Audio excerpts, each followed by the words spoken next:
Welcome to the AgEmerge podcast, brought to you by Ag Solutions Network. Your farming challenges are unique, so your practices should be too.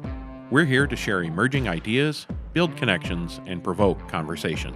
Get ready to improve your soil, your crops, your livestock, and your family's livelihood. I'm your producer, Kim Chase. And I'm your host, Monty Bottens. Thanks for joining us.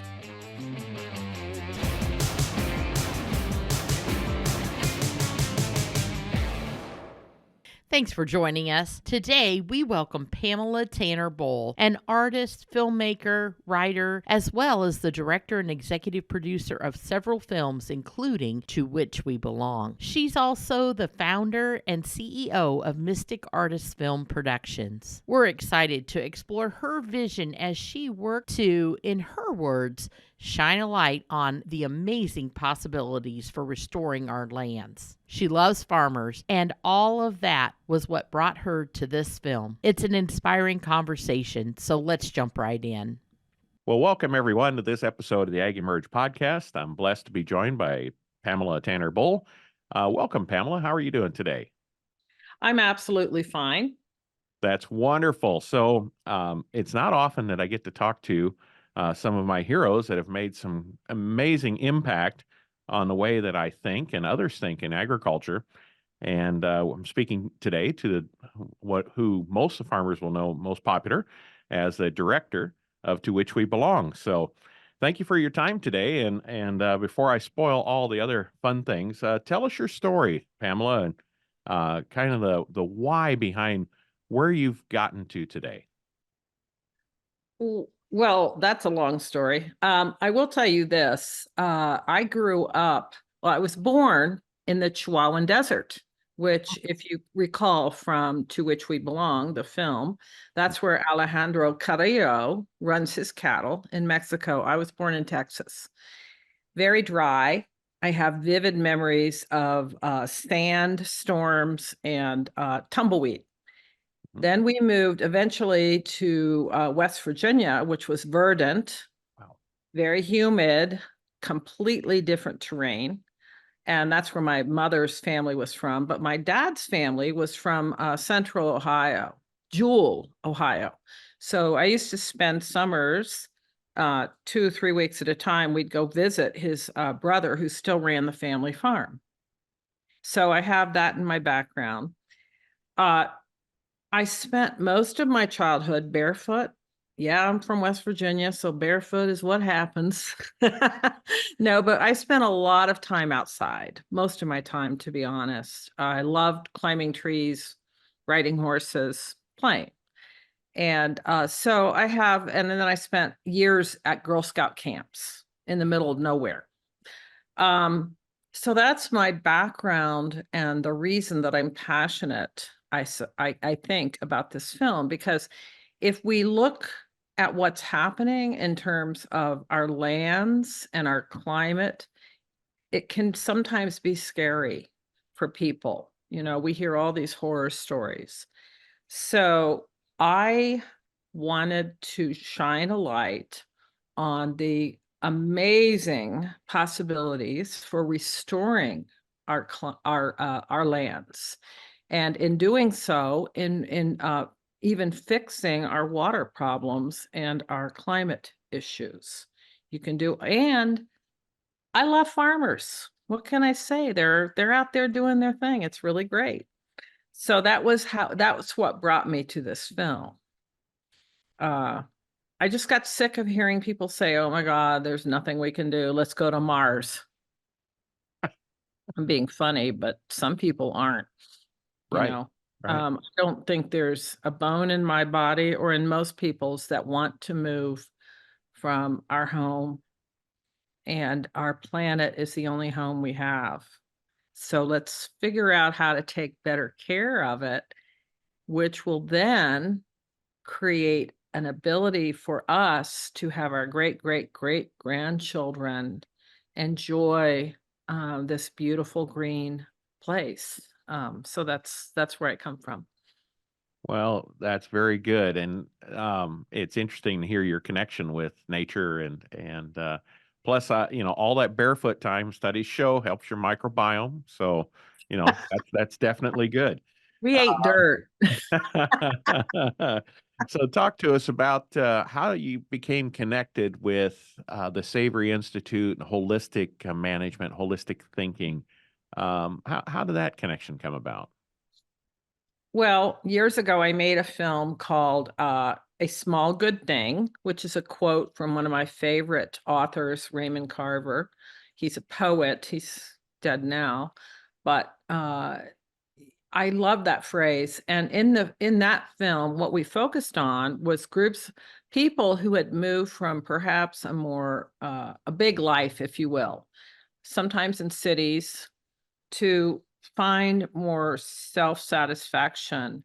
So we filmed the Berkshires in Massachusetts, and folks had come there to live a slower pace, one that felt perhaps more in tune with, I don't know, the natural world, for one thing. So one of the people that we featured, he would be on his tractor listening to podcasts all the time. And he was crazy about holistic management. He had a few cows and they moved from pasture to pasture. And this guy used to be with the Coast Guard. His name is Sean. Oh my, I forget his last name. But he was a thinker that was really impressive. And he was trying to explain to me, why moving cattle from one pasture to the other, even in verdant, incredibly green Massachusetts, made sense. I was curious. And then I went to Alan Savory's TED Talk, 2013. You got to see it live? No, I just saw it on TED. Oh, okay. Okay. No, I wish. It's And I think it's one of the top was 10 it? TED Talks still. So Yeah. So here's the thing. I saw that in 2015, 16, when I was making A Small Good Thing. And I'm like, wake up. Amazing. It just made sense to me that the way that we can restore our lands is not to take animals off of them, but actually to put more animals on the land but manage them differently, which was to keep them bunched and moving. And that's how the historical animals, the huge herds of bison that used to be in our country, they would move as a bunch across the plains. They would be bunched together to keep their babies safe from predators. And in doing so, they kind of messed up the ground a little bit, which meant that the water could go in there, and they munched and then peed and pooped and moved on. The pee and poop is very important, right? So I love the fact that this is a holistic system, that nothing is waste. Nothing is to be disposed of. We have a kind of a black and white view in our world with humans, that this is good, this is bad. Holistic grazing and holistic management of lands, there's no good and bad. The animal, quote unquote, waste is actually gold. It's fertilizer. So when I saw that, and I saw that this could actually impact our warming planet positively by drawing down carbon through having more plants of a diverse nature, particularly in the grasslands. That was my intro. And how did that come about? Because there's a seed bank. Who knew, right? Most people think you have to put every single seed in the ground in order for things to sprout. Well, that's not true. If you get the right conditions, the seeds that are there historically will sprout. So photosynthesis is a miracle. And we all learned about photosynthesis. I did in 6th grade science. And I'm like, yeah, that's kind of cool. But it is more than kind of cool. It is what makes our planet livable. The plants take down the carbon dioxide from the sky, if you will, where it's not supposed to be accumulating. That's what creates a greenhouse effect, too many carbon molecules. They bring it into the plant for food. The excess is exuded into the soil that feeds the microbial life. And then the plants expire oxygen. That's what it's a fix. It's a total amazing fix. So who couldn't be excited about this, right? And if we can do this on a large scale around the world, grasslands and agricultural lands make up 50% of our lands. I think it's, no, wait. And cattle are 70%. And a lot of people hate cattle for methane reasons. Okay. My understanding after making this film is the methane is not as big of an issue as people think because it's short-lived. But if you graze cattle appropriately on grasses, instead of putting them in CAFOs and feeding them grain, it's much less of an issue than people think. And more than that, if we don't have ruminants grazing the grasslands around the world, those grasses die. That's not good. Already we have a 30% of our lands are beginning to desertify around the world. With holistic management of cattle, sheep, and other ruminants, we can actually reverse that. So how could I not be excited? But Pamela, when you first heard that, it's counterintuitive or counter mainstream thought of using more cattle to improve. Didn't you think this was just absolutely absurd? Or how much of basically a whiplash, thought whiplash did you get out of hearing that? Well, I felt Savory's argument for his experience of having taken animals off of the land in order to save the parks and finding instead that those parks became more and more degraded. And this is back in Rhodesia, or I guess, whatever it's now called. I can't remember off the top of my head. And they called elephants, which of course is a horrible thing. And it didn't make any improvement in the growth of vegetation. Personally, having been born in Texas and then seeing West Virginia, which was pretty green compared to Texas, I had an experience, a kind of visceral experience of what different landscapes were like. And even in Texas, there were places that were remarkably green. So to me, I was more open to the idea, I think, than most people. And also seeing my dad grow up on a farm that never used fertilizer because it was a whole holistic operation. He used to make fun of me for buying organic milk. And I said, Dad, back when you were growing up, your whole operation was organic. They had cattle, they used the poop, they used the pee, they had pigs, they had a whole lot, they had soybeans, they had corn, they did everything, and everything worked together synergistically. And so I was primed for this idea, I think. And the other thing that struck me was grasslands make up 70% of our agricultural lands around the world. Now, some people say, well, let's take the cattle off and then we can grow more soybeans and corn. Soybeans and corn are primarily animal feed right now, correct? Wonder if the animals could actually eat what they're supposed to eat. Grasses out there munching and stuff. We wouldn't need all that soybean and corn, right?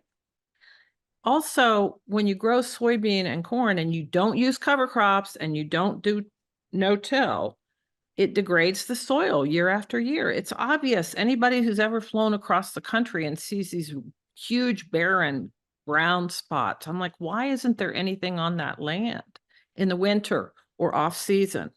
Well, it's easier, less messy to grow just one crop or two, correct? So I don't know. I was primed for it. I think animals are here for a reason. So you talked about your experience as a child growing up in West Texas or Southwest Texas there. Mhm. When you walked onto Alejandro's Las Damas Ranch, and you're, same desert, like you said, doesn't desert doesn't know that there's a river. It divides two countries there. And you walk onto there and you see what is possible. How much did that solidify, your belief in what you'd heard Alan and others talk about in Yeah, the it's all possibilities of the yeah, desert? absolutely. It's not just when I walked onto his ranch, all around his ranch were ranches with cow skeletons, mesquite, sand, sand, sand. People had left the land. So there was an absolute comparison between running cattle properly and letting them just continuously graze. Because when you let cattle continuously graze, you may not have to go out there on your horses, which is what Alejandro does to keep them bunched and moving. But you have to the problem was that they weren't managed properly. His ranch is green. He's got grasses up to his thigh everywhere. He's increased, back when we first met him, he had increased his cattle operation 3 times. He had 3 times the number of cattle. Everyone said that's impossible. He said, well, I'm gonna try it. And not only did he bring back the cattle, and he brought back the grasses, and he brought back the water. How?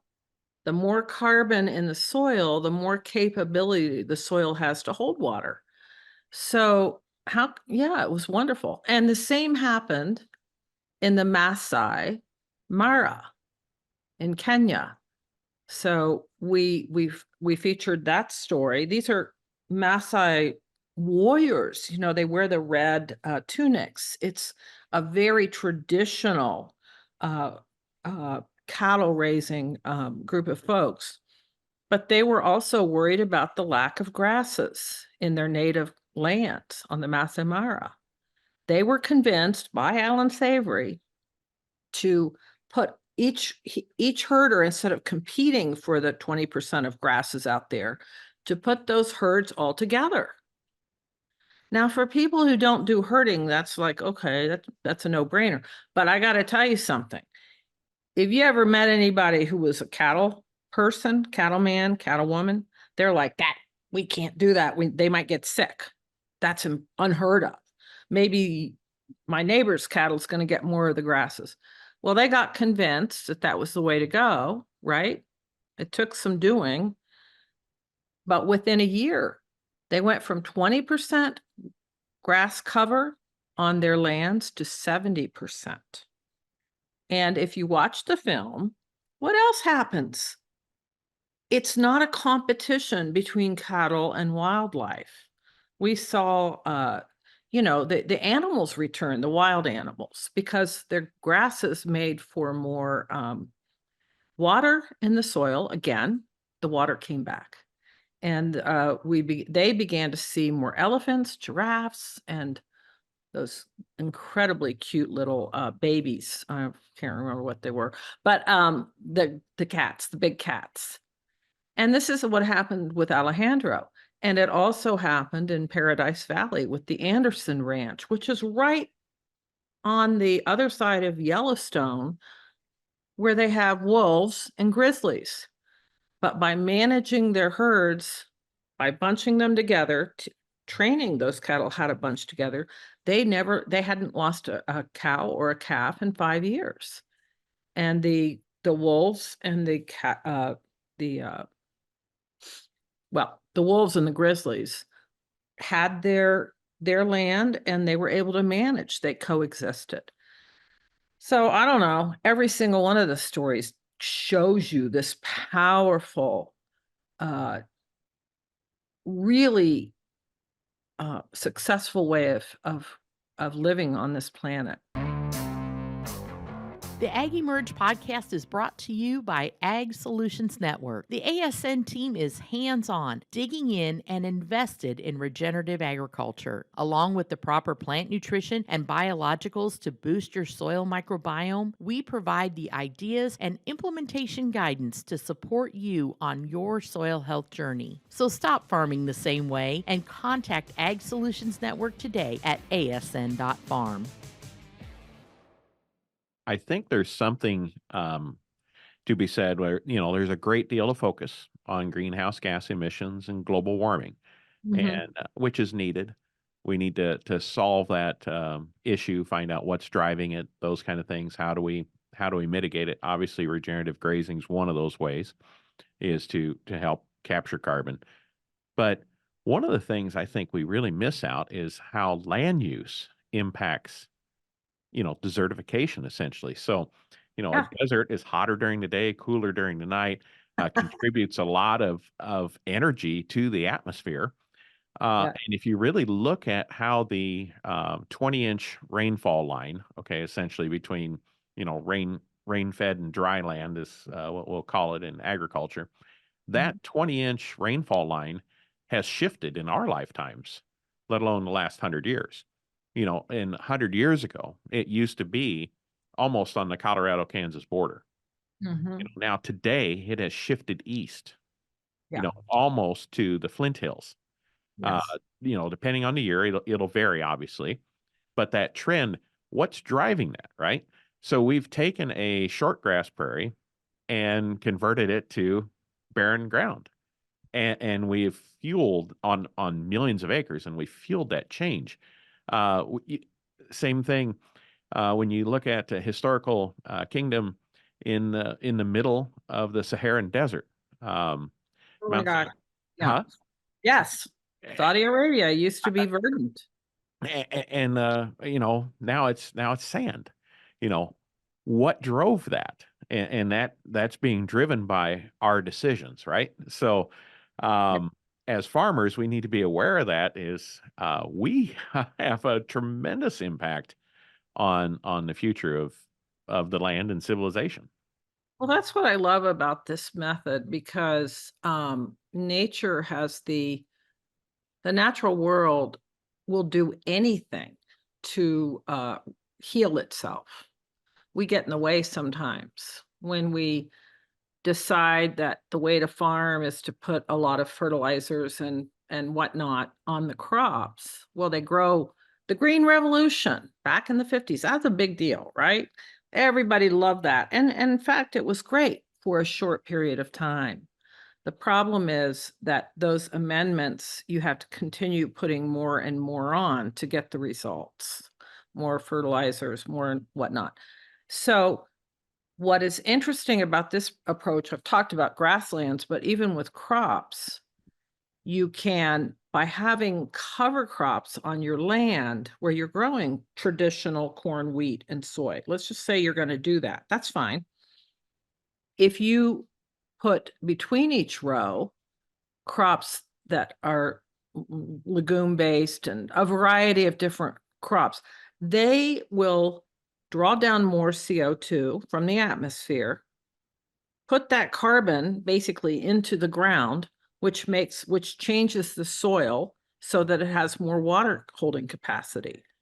So we're having a period of more and more places around the world are becoming dry. It's scary.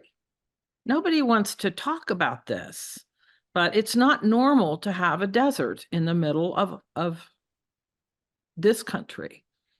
We had a very green, the breadbasket, the whole center of the country. What changed was we interfered with that process by tilling, which releases carbon gases into the atmosphere. And when the carbon's gone from the soil, it doesn't work the way it's supposed to. It doesn't hold water and it doesn't hold nutrients. It's the biology of the soil, not the chemistry, that grows healthy food. When we destroy the biology by taking away their food source, carbon, it's it's a problem. We didn't know this. I mean, I don't think my dad even really, he couldn't really tell you the science. He just knew that, manure was good for the land, but it seemed like old fashioned, right?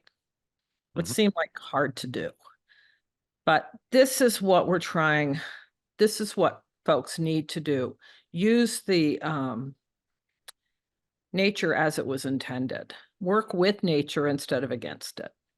So when you're on location in all these various places literally around the world, what did you see that was some of the greatest challenges for people to adopt a new way of thinking? Was there any commonality between countries and cultures and continents Yes. Nobody that wanted is to a do problem? this. What's that? Yeah, there's a lot of commonality. Everybody all the farmers who were doing crops were like, are you kidding me? That seems like a lot more work and it's a mess. Okay, Trey Hill, who was one of our farmers, he works in Maryland, right next to the Chesapeake Bay. He's got 10,000 acres. When he first had these environmentalists come and tell him and the other farmers that their runoff from the fertilizer runoff from their fields was what was killing the Chesapeake Bay, he was mad as heck. He's like, are you kidding? I'm feeding people. And he had every right to feel that way. This is where we go wrong in talking to farmers, I think. And it's changing now. Thank the Lord. We don't recognize what people are doing. Instead, we shame them. But when he saw there was a fish kill off in the Chesapeake, and he went to the meetings just because he wanted to be the naysayer and say, no, we're providing food. What do you want us to do? Stop providing food. But he began to see that there was a different way of doing farming that would actually keep the nutrients in the soil, which is a fancy way of saying stop putting on so much fertilizer and instead have cover crops, which are going to draw down the carbon dioxide that you need to keep that soil fed, to keep the microbes in the soil fed. And so he began doing it. And you should see his farm. I mean, you probably saw it in the film. It's a mess, right? He's got wildflowers all over the place. And people say, well, I can't do that. That's like you have to have special equipment. Well, yeah, if you have 10,000 acres, you do. But there's ways to do it. I'm not very good with equipment, but there's like big machines that you just put little holes in and there's your seeds, right? And the cover crops take care of the cover crops increase the fertility of the soil. Land needs to be covered. When we have uncovered land, it begins to dry out and it doesn't work properly. So that's a new way of thinking. But his dad didn't want to do it. He had to have a big argument with his father. We didn't show that in the film, but I'm pretty sure he wouldn't mind if I told that on this podcast. I would guess But that once he saw it, most farmers know something like that would happen. Yes.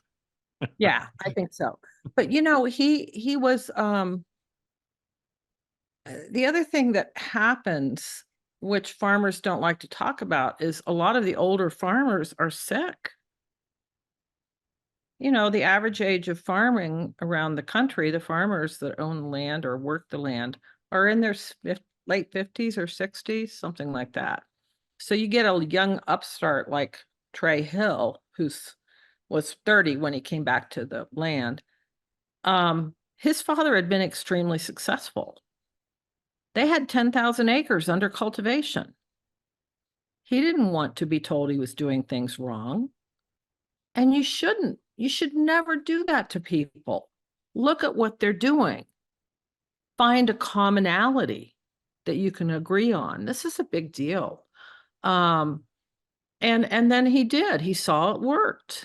But also the other thing that gets not talked about, and I didn't talk about it in my film, is a lot of these older farmers are ill because of the spraying, the chemicals, the fertilizers, the pesticides, the herbicides, all of which they really, truly were doing in good faith. Once you get off of the chemical train of farming and you begin to use nature's methods, which is drawing down that carbon, guess what happens? Not only is the soil more able to hold water, for every percent of carbon dioxide that you draw down on an acre, there's 25,000 more gallons of water held. That's how Alejandro could green his desert. But this is how this can happen all over the world. So it is happening, but you get off that chemical train, understand that it's the soil biology that creates fertility. Work with that. You are not only, eventually you have less work. It might be messier, but it works. It's not neat rows anymore, if you know what I'm saying. And a lot of people prize neatness because they think lots of different plants is kind of chaotic. But lots of different plants. I mean, nature does not like a monocrop. It likes diversity. It likes variety. Like a monocrop on a tree farm doesn't work as well as when they have a variety of trees. Now that's something that humans don't like because it's managing diversity. It's more complicated. We like it simple, but the simple doesn't get us where we want to go. So once people start to see that, they kind of get on board. Alejandro, in the film, you heard him talking to his mentor. I forget his name, Jesus, I think. He was saying, yeah, how long did it take? Well, the first meeting 25 years ago or whatever it was, we had 3 people and we had to feed them, which I thought was hilarious. And now there's 500 and they're young. It gives back hope to the communities. It gives the younger generation a sense of that they've got an important job to do. They can have an important job where they're actually contributing rather than working at the gas station. So talk to us a little bit about more on the state of the film industry and documentaries. Really, with the advent of streaming platforms, these became something that can access people. Yeah. I love it. Yeah, the whole the whole film business has changed enormously. I started making films back in 2005. And back then it was all about theaters and theatrical openings, and lots of money went into publicity. It still does. So that was one model. And even to which the Small Good Thing, which I did in 2015, and I've produced a lot of other films. That model is no longer, I don't even think it's, well, since COVID, things have completely changed. So you can watch films like mine on Hulu, on Amazon, on forget where else. I'm sorry, I'm terrible at publicity. But people can pay for $5 for the film. This is amazing for people. You don't have to go out to a theater and have a special, event. The downside of that is that unless you are a Netflix original, this is a whole new thing. This is me telling you about the film industry. A Netflix original simply means they buy the film ahead of time and then they have a say in how it's produced, which makes sense. And then they give it a lot of priority on their streaming site. And the Amazon does the same thing. It's not really that they're making those films, but they're producing them in the sense that they give them money or whatever. They have a say. As an independent filmmaker, I chose not to go that route, which is in some ways great because I didn't have anyone telling me what to do. In other ways, you don't get the same amount of publicity on the streaming sites. But I think this is great for the most part. I think this is great because people can say, oh, I heard about this film. I'm going to find it. And you can. You can find it almost anywhere. I mean, the various films, not just mine, but independent films. So it's great. So there's a lot of documentaries that have come into this space, right? Both, that are, anti-agriculture, anti-animal, and then positive soil health and animal and those kind of things. What has that ability to generate documentaries and reach an audience, which really wouldn't have been possible, or much harder prior to the Okay. streaming platforms? How has that affected consumer perceptions and trends? How has it affected policy? How do you see that happening, and how can those be leveraged essentially to change agriculture and food systems? Well, in the case of To Which We Belong, which is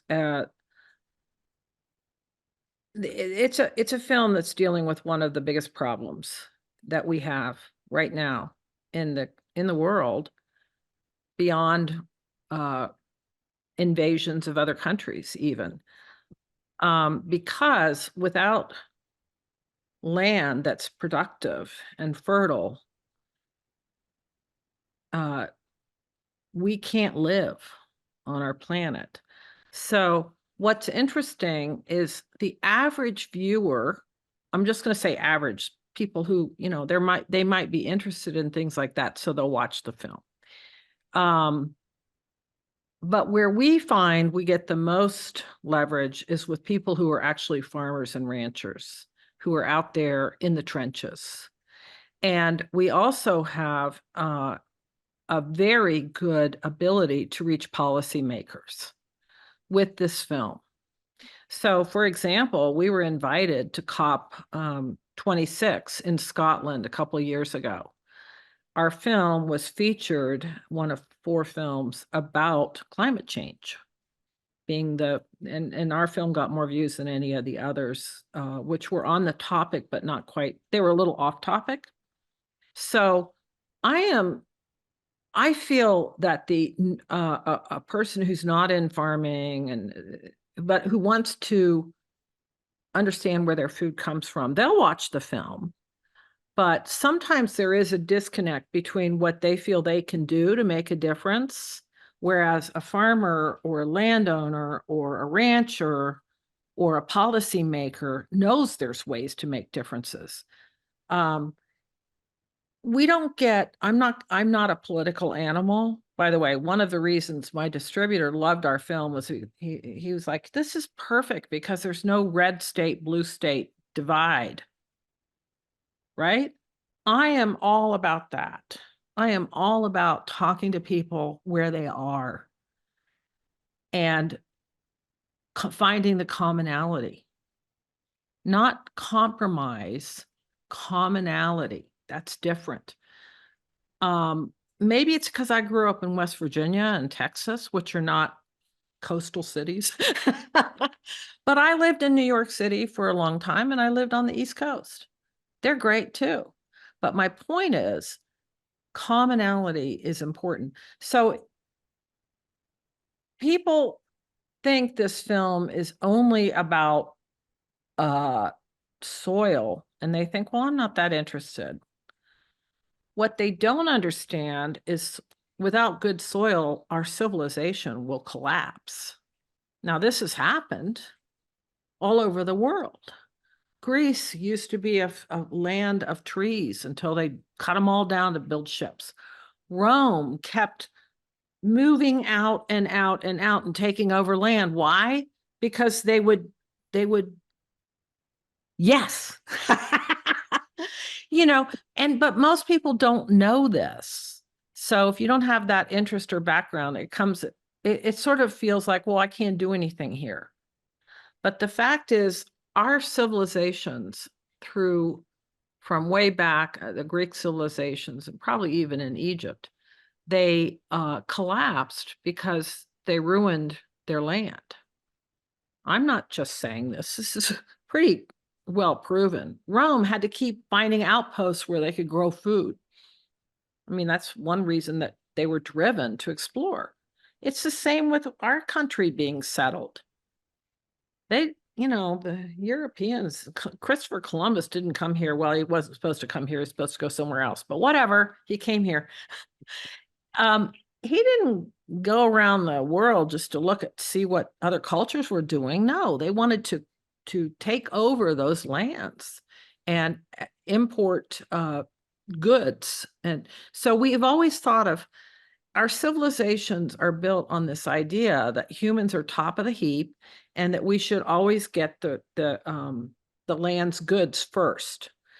What we're learning now, hopefully, this film is about this, is when we do extraction at the cost of natural processes, it's a short-term gain. It's a short-term solution. I mean, the plains, were fertile because of thousands of years of bison running across. We had soil that was 7 inches of carbon.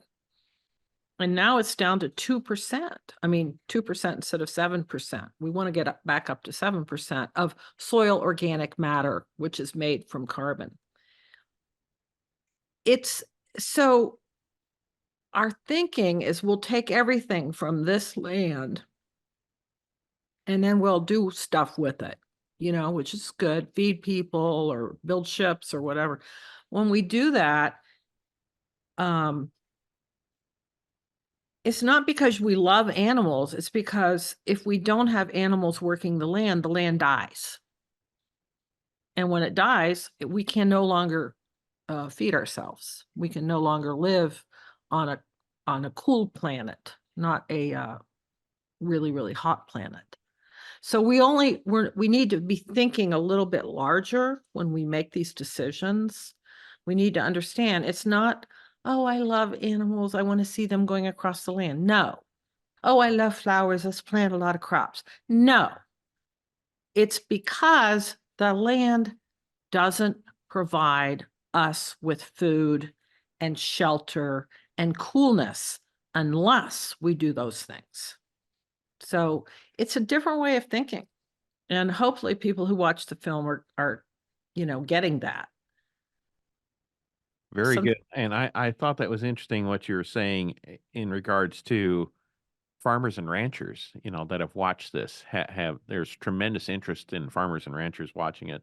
I'm sure you've probably gotten some feedback from people that you didn't know, before Yeah. this that have said, wow, this has really changed how we're doing things. Yeah, there are whenever you make a new thing happen in the world, there's always naysayers and skeptics. It's our nature not to like change, right? We don't know. It may not work. It doesn't work for me.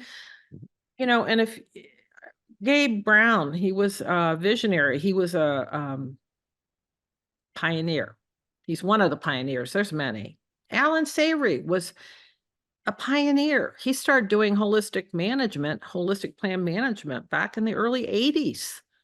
And this is just now becoming oh yeah, works.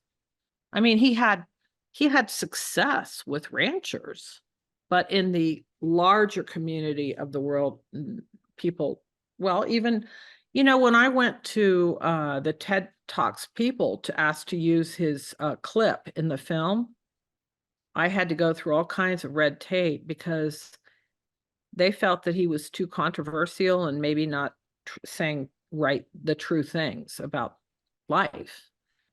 And I said, well, it's not the only solution, which is what he says. If it's putting cows on the, grasslands is the only solution to save civilization. I said, well, we can take that only out. Let's take it out. And then they agreed. So people don't like change, but so there's always early contrarians, and then you have early adopters. And I read somewhere that it takes 10% of folks beginning to do the new thing before it takes off, which I thought was really fascinating. So what we're aiming for right now is 10% of lands around the world to be farmed and ranched regeneratively. And if we do that, our climate will begin to stabilize, even with just 10%. One of the grandfathers of soil science is, he's in Ohio now, Ratan Lau. Are you familiar with him? I am. Yeah. Well, he's been doing this for years. He's in his 70s, but he started a Carbon Institute. He's been given some awards recently. He's wonderful. Years and years ago, he said, if we bring down 2% more carbon into the working lands around the world, our climate issues will be done. That's pretty achievable. It's achievable. And we're working on it. Suddenly, these big ag companies are on board. People don't like to hear me say that, but I told you, I'm a person who likes, commonality, not disputes. Cargill is on board. Bunge is on board. These are some of the biggest ag companies in the world. Why are they on board? Because they're seeing that they cannot continue doing agriculture the way they've been doing it. It's not serving them. Plus, their shareholders don't like it. So shareholders have power. Even companies like Monsanto are beginning to see we've got to do this. Companies like Walmart want regenerative, a regenerative supply chain, and not just greenwashing. They actually want it. So my sense is if you can get folks who have been doing business a certain way to change the way they do business, and it's better for the planet and it's better for them, it's better for us. So I'm very optimistic. That's great. And so am I. Now, I got to ask you, what's next? Future projects? Is there going to be a follow-up in this space? I'm sure yeah. you've got some ideas in mind. Oh, I do. We have a pretty robust social media site. I'm too old to be really the person who does the social media, but we have 50 or 60,000 followers on, I think it's Facebook, and then quite a few, 20,000 or 30,000 on Instagram. And so we're continuing to put out, we're doing shorts to show people, like, for example, we've got a series right now. If you want to do a backyard garden so that you change out your monocrop lawn, let's just say you have a lawn, then this is how you do it. Okay. So Love that's, that idea. I know. So that's one thing that we're doing. Another thing we're doing is if you live in the city, guess what? There's community gardens everywhere. I spent most of my adulthood in Boston. And if anywhere you look, there's community gardens, you can get involved. You don't have to dig in the soil, but maybe you want to publicize it or stuff like that. Those are vital.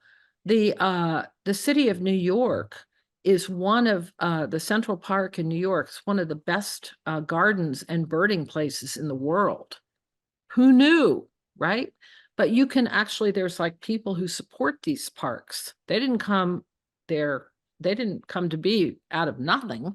They came to be because people supported them. So even if you're not that interested in gardening or farming or running cattle yourself, there's so many ways to get involved. So we're trying to feature some of those and why it matters, because it's not just revitalizing the land and growing food, it's also biodiversity.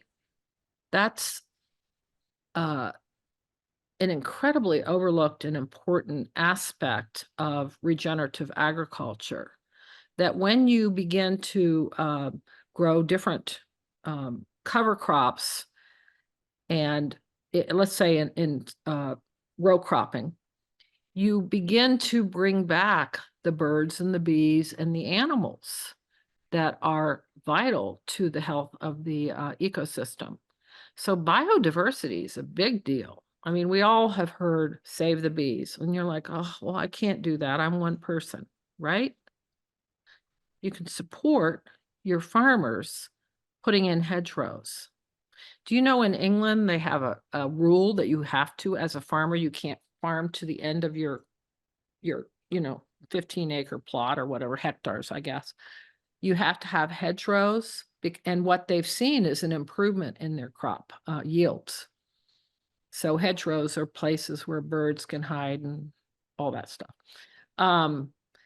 So we're doing that currently. We'll be continuing to do that for a while.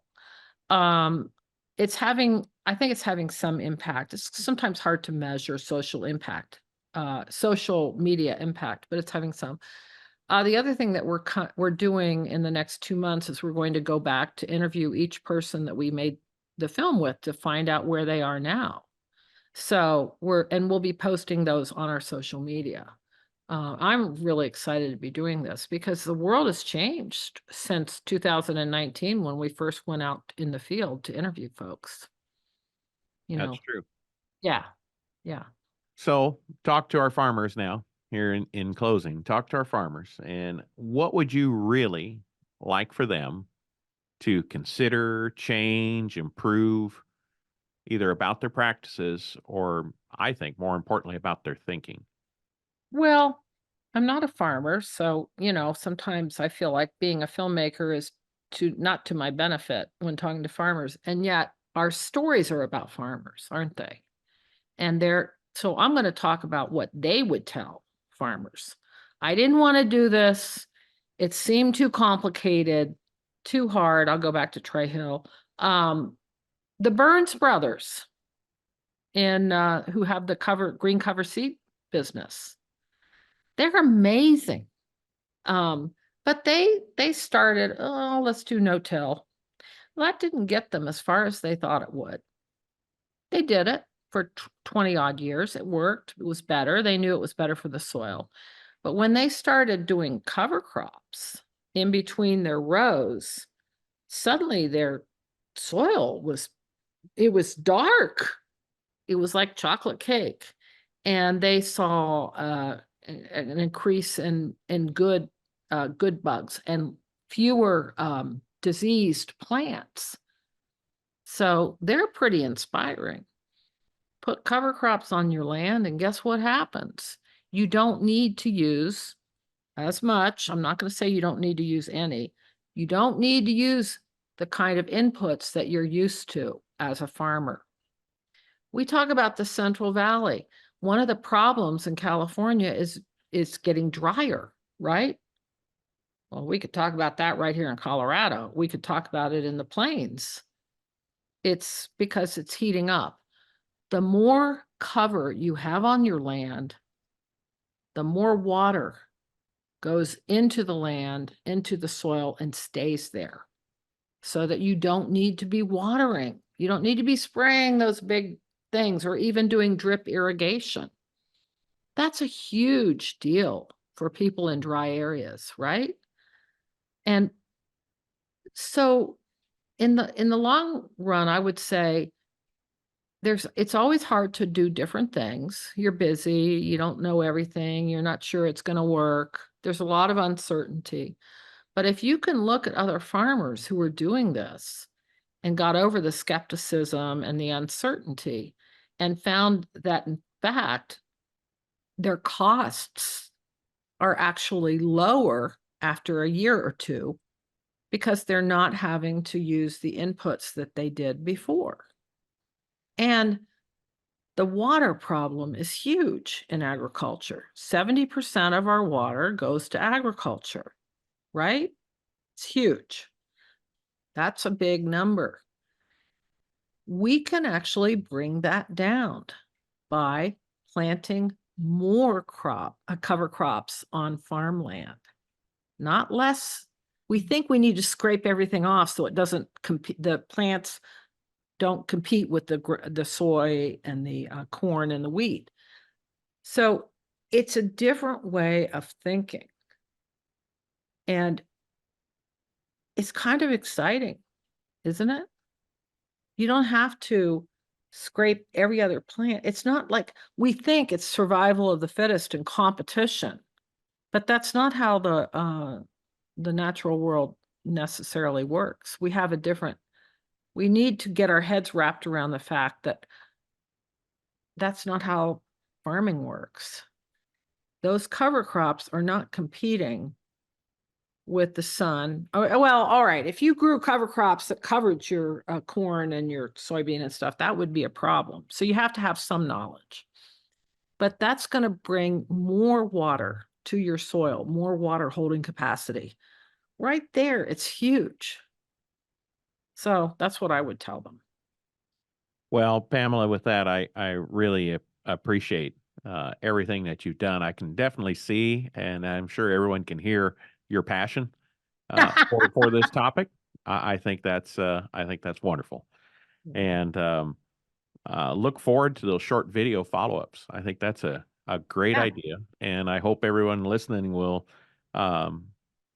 tune in and watch the video. Your film was outstanding, and really, really appreciate that. Anything else we should have talked about or covered while we were together today?